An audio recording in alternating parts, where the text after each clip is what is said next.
Jadi ceritanya seperti ini, dulu, semasa saya masih kelas 2 SMP kalau tidak salah, bertepatan dengan bulan suci Ramadan, saya hendak mengunjungi amboku di kota Palu. Saat itu saya menggunakan mobil bus.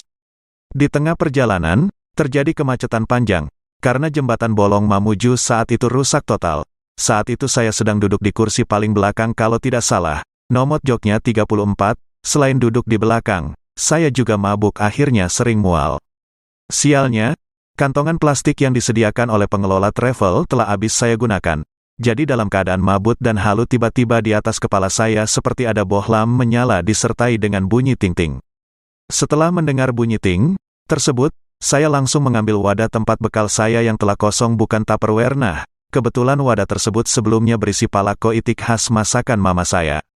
Dan saat itulah saya memproduksi bubur Manado, ala bas macet. Setelah selesai, perasaan saya sudah mulai pulih. Kemudian wadah tersebut saya tutup rapat dan saya simpan di bawah jok tempat duduk saya.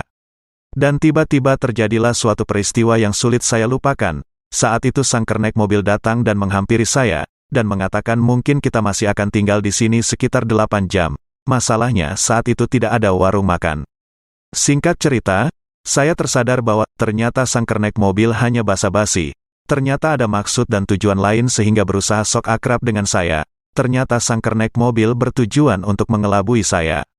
Spontan sang kernek mobil langsung mengambil wadah yang telah saya simpan di bawah jok, dan pergi menjauh dari saya. Saya pun mencoba mengejar dan berusaha mengambil kembali wadah tersebut.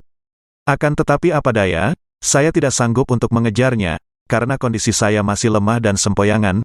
Kini sang kernek telah jauh dari pandangan dan menghilang di hadapan saya.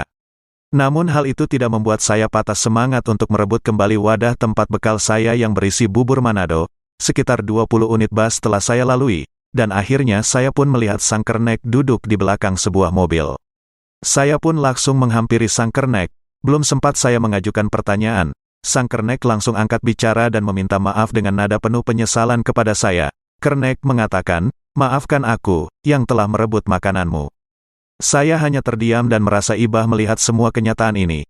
Sang kernek tidak memberi saya kesempatan untuk menjelaskan, mengapa, dan kenapa, saya harus mengejarnya.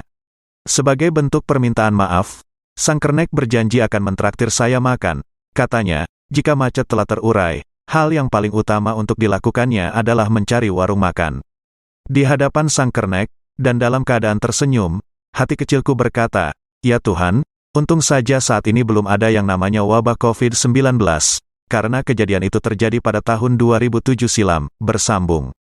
Tabe, kentara ji itu teman yang tidak seke.